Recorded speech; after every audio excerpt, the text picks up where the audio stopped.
Today is the day you get positive, Grant. Now, I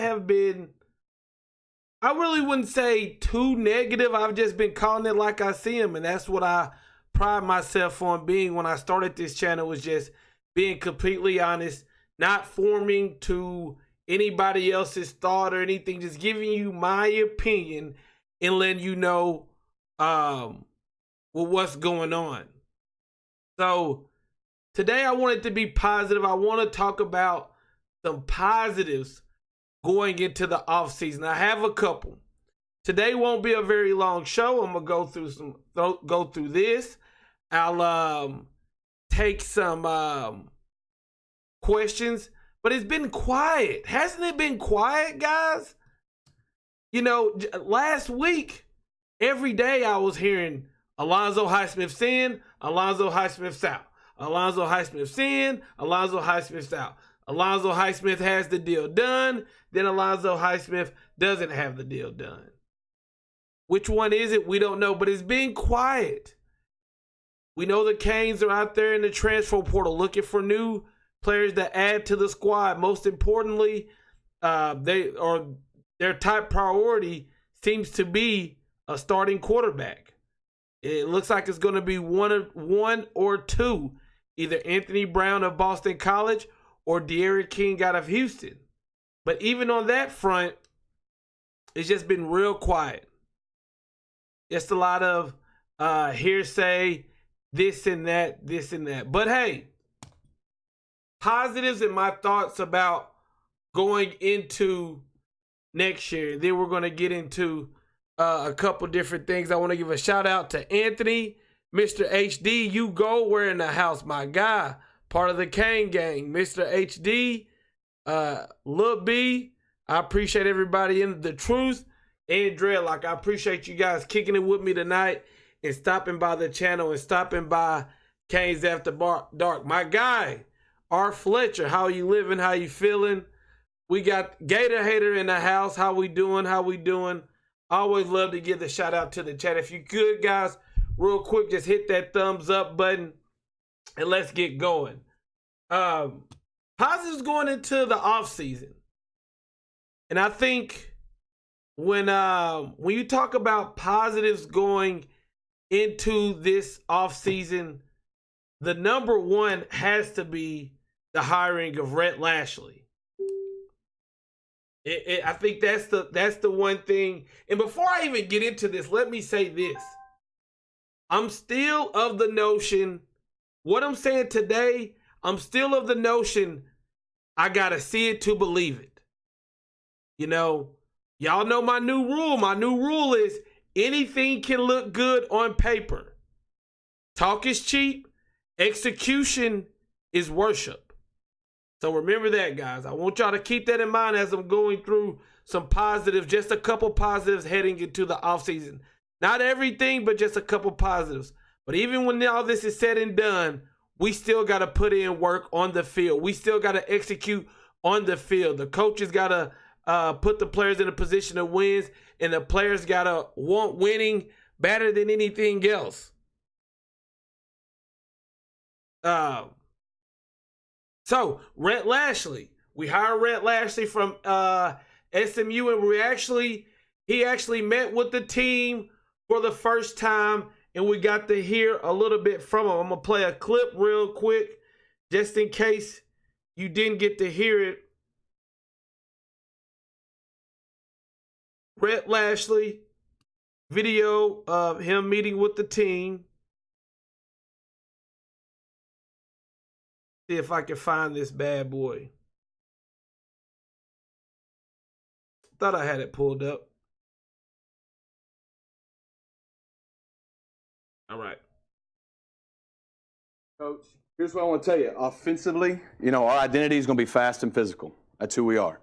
You got to be good at something. We got to know who we are. Okay. The second thing I'll tell you is we want to be known for being tough. We want to be known for being disciplined and together. That's it. Tough, disciplined, together. That's us. Okay. Okay. We're going to win, and we're going to be a good offensive football team because we're together. Offensive football is hard. You got 11 guys at all times, right? 10 guys do right, 1 guy screws up, -5, pick 6, whatever. It takes 11 guys all doing right all the time, pulling in the same direction. Everybody with me? We're going to get our swag back on offense, okay? Y'all hear me? We're going to have an edge, okay? This is the U. We're going to be good on offense. I want y'all to know that, okay? But it's not going to be easy. It's going to take a lot of work. Everybody with me? It's going to take a lot of work. It's not going to be easy. It's going to take a lot of guys in here being unselfish, not caring who gets the credit, all right? Not worrying about catches and yards and stats. Those things come when you have a good team offense. That's what we're supposed to do. What I mean by it, we're going to get our swag back by starting with the little things. Coach lined them all out. We got to go to the weight room. We got to work. You guys got to do all the little things right. It's a process to get to where we're scoring a lot of points, okay? But trust me, if you'll trust us and give us a chance to earn your trust and respect, just give us that opportunity, okay, it's going to be a lot of fun. All right, that was the clip of Rhett Lashley meeting with the team. That was just a sneak peek that they put out on the site. And, you know, everything that sounds great. That sounds amazing. And everything he said was true. He said they want to give the players, you know, they give the coaching staff a chance to earn it. You know, I really like hearing that. I really like how he simplified what he wants in the offense.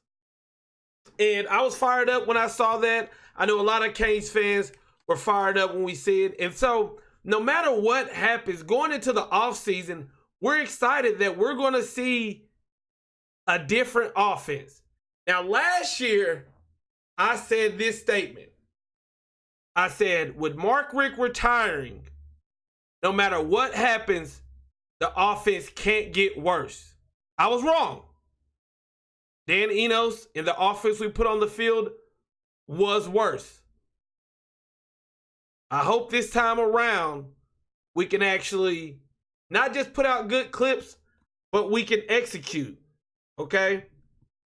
So you want to look at a couple things. Rhett Lashley, before he got here, we know he was at SMU. And if you looked up any clips of SMU, you saw the fast tempo style of offense.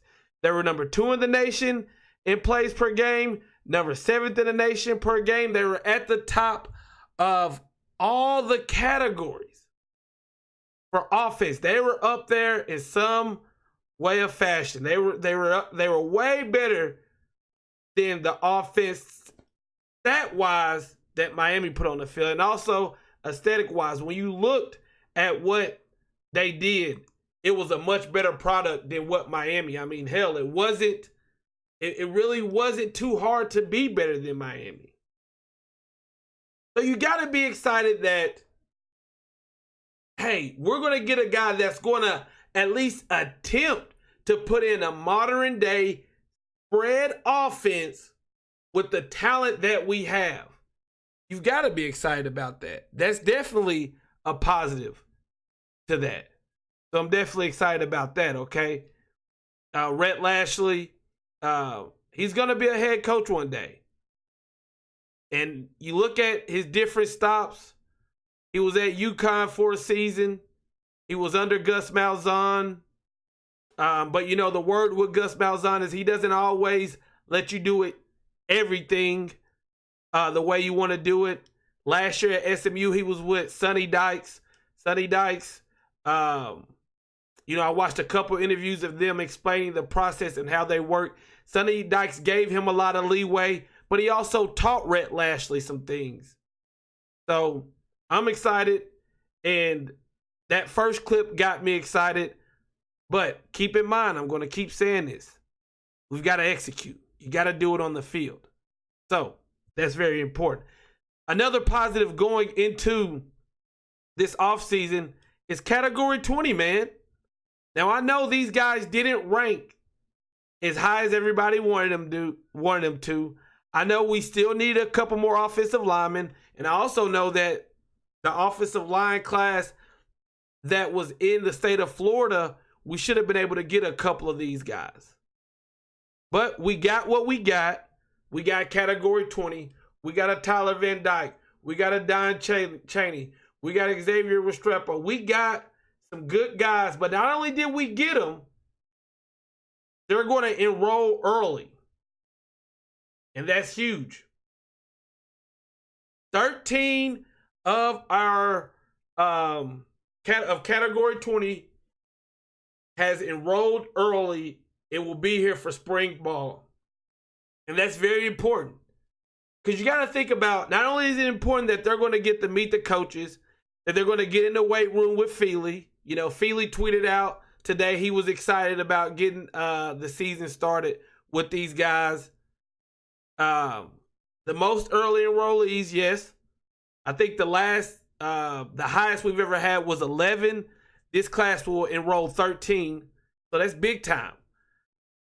But more than just the football, you're going to get, you know, you got a Tyler Van Dyke going from Connecticut to Florida. That's a big difference. Not only that, he's going to be by himself, you know, in a sense of no mommy and daddy. So these guys are going to get to live on their own and get acclimated with that. They're going to be able to do some classes. They're going to be able to do these type of things. And that's very important because what they're going to be able to learn a little bit earlier is time management. So it's not like some of the players, they're going to get on campus and they're going to get thrown into going to practice, going to class, doing this, doing that. 13 players enrolled early, and this is great. And then you look at a kid like Tyler Van Dyke. I'll be the first to say, I don't think Tyler Van Dyke will be the starter next year. I don't see that right now. But, you know, I don't know that for sure. But at least he gets to throw his hat in the ring. At least he gets to get to the playbook. He gets to get around his teammates. And he's going to get there early along with some other guys. The most important player in this class, who I think can make the biggest impact if it's not Tyler Van Dyke, is got to be Jalen Rivers, offensive lineman. Although Miami has all its starters from last year coming back on the offensive line, you got to believe that there's going to be heavy competition. Heavy competition. That may be why it was our first quick hire on the assistants was Jaren Justice, the offensive line coach. You know, if you look at offense, one of our biggest problems was the offensive line. We got our offensive line coach. We got our 5 starters coming back. We got Washington. We got Rivers. Those guys are going to get to come in and learn some techniques, learn the plays. That is big time. That is big time. We got Rhett Lashley's offense, and we got Category 20. A lot of these guys that can come in, and I'm not going to say play right away because I don't like to put that, but they can come in, get acclimated with what's going on campus, what's going on in the classroom, what's going on outside of football, and what's going on with the football team. So that's big time, okay? I got a couple more that I want to talk about real quick, guys, but I do want to touch base and let you know about the Kane Gang. Hugo where is in the chat, and he's part of the Kane Gang. Link in the description if you want to join.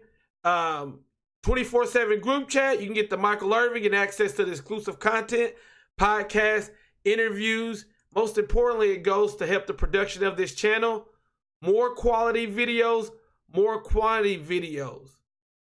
NMDTV, Kane Gang, join the family. The link is in the description. So, positives going into the offseason. We got to talk about what are we going to see with Gregory Russo? Gregory Russo. Gregory Russo. This kid came out blasting this year.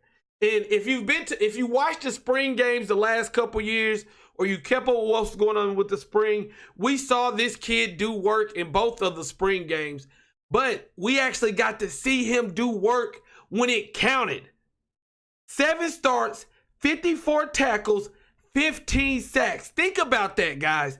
He had 7 starts, 54 tackles, and 15.4 4 sacks.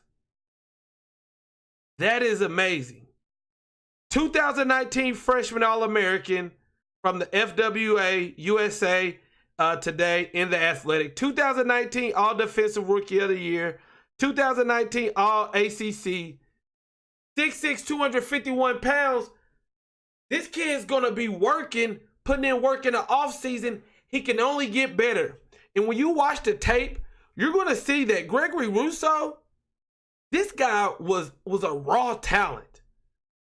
Would beat guys just off of his athletic ability, his strength, his wingspan, and his will to make plays. Humble guy. Imagine when he can start learning techniques, when he can get his his second move. Gregory Russo. We got a lot of guys coming back that I expect to make some improvements that we should be. Al Blades is one of them. D. Wiggins is one of them. Mark Pope. But the number one guy that I really want to see, can he duplicate or even improve off of last year, is Gregory Russo.